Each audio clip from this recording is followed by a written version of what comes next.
All right, so for years, right, the Jeffrey Epstein files, they were this total black box of secrets. Then this new law comes along, promising to unlock it all. But what we actually got, it was this massive, messy data dump that made everyone ask a pretty disturbing question.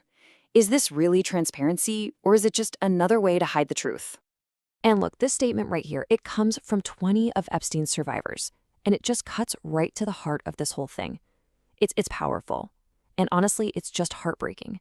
It's a reminder that behind every single one of these millions of pages we're about to get into, there are real people, real lives. So, how did we get here? How does a release that was supposed to bring everything into the light end up being called a betrayal by the very people it was meant to help? Well, to figure that out, we've got to go back to the law that kicked this whole thing off.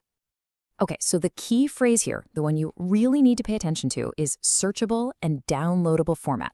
See, the point of the law wasn't just to dump the files out there. The whole idea was to make them actually usable for the public, for journalists, for everyone. And that little distinction, it becomes absolutely critical as this story unfolds. But, the path from passing a law to actually getting the files, yeah, it was anything but smooth. The first deadline in December, they totally missed it.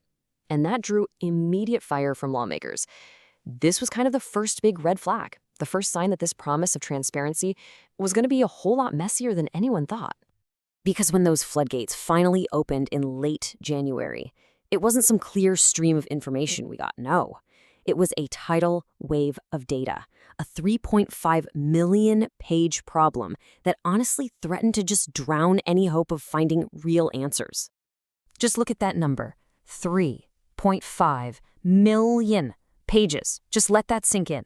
I mean, to put that into perspective, if you started reading 1 page a minute right now, you would still be reading 7 years from now. It's just the sheer volume felt like it was designed to be a barrier all on its own. And this, right here, is where that whole promise of a searchable format just completely fell apart. Instead of some nice, organized database, what did journalists and researchers get? They got what one of them called a digital dumpster fire. I mean, seriously. So, yeah, the DOJ technically followed the letter of the law by releasing the files, but a lot of people argued they completely, totally missed the spirit of it. So let's say you actually managed to find a document you were looking for in all that chaos. Well, you'd hit another wall. This is what you'd see, just a page of black ink. Now look, of course, some redactions are necessary. You have to protect victims. But the amount of it here, with absolutely no explanation, it made you start to wonder who or what was really being protected. But the story doesn't just end there in that messy Google Drive folder. Nope. When the official release was such a letdown, an unlikely hero stepped up. Someone from the digital world, armed with the one tool that could actually make sense of this chaos, AI. And this quote, it's from the person who created this new project, a Reddit user called Nico170. And it tells you everything you need to know about why they did it. This wasn't about making a buck or getting famous. It was just about public service, about finishing the job the government started but couldn't or wouldn't finish. So how in the world did one person pull this off? Well, first, they used something called AI-powered optical character recognition, or OCR. Basically, it's tech that taught a computer how to read all those millions of scanned images and turn them into text you can actually search. Pretty cool, right?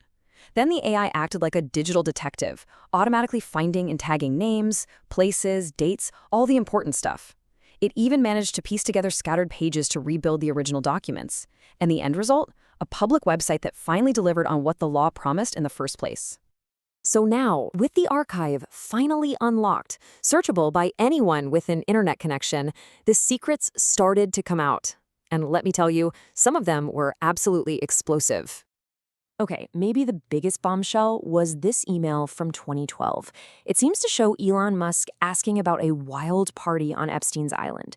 Now, why is that such a big deal? Because it seems to fly in the face of what he said publicly before, that he found Epstein creepy and turned down invitations to go there.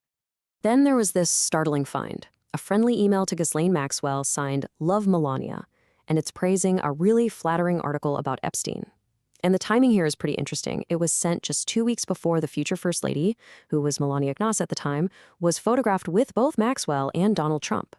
It just adds another layer to their whole social circle. And speaking of that article, You've probably heard this infamous quote from Donald Trump praising Epstein before. That's not new. But here's what is new, thanks to the searchable archive. We learned just how important that quote was to the government's own investigation. I mean, it popped up in 74 separate internal documents. It was clearly a piece of evidence that investigators kept circling back to again and again. But for every one of these bombshells, the way the documents were released in the first place was still this huge point of controversy. Which, brings us right back to where we started, to that fundamental question. Who was this transparency really for? And again, you just have to come back to the words of the survivors. Because in this global rush to expose all the powerful people involved, their names, their privacy, their trauma, it all got caught in the crossfire. Exposed, all over again for the whole world to see. So what you have here are really two completely different stories. On one side, you've got critics and survivors saying, hey, you exposed our data, you blacked out everything important to protect powerful people, and you didn't even release millions of pages. Then on the other side, you have the DOJ saying, look, we had 500 people reviewing this, we had to withhold things for legal privilege, and we didn't shield anyone. It's a fundamental clash over whether this was a genuine attempt at transparency or just a very elaborate smokescreen. The release of the Epstein files was supposed to give us clarity. It was supposed to be a moment of truth. Instead, it's become this masterclass in just how messy and complicated transparency can be. And it leaves us with a really tough question, one that goes way beyond just this one case. How do we balance the public's right to know with our absolute duty to protect the most vulnerable people from being hurt all over again? It's something we really have to think about.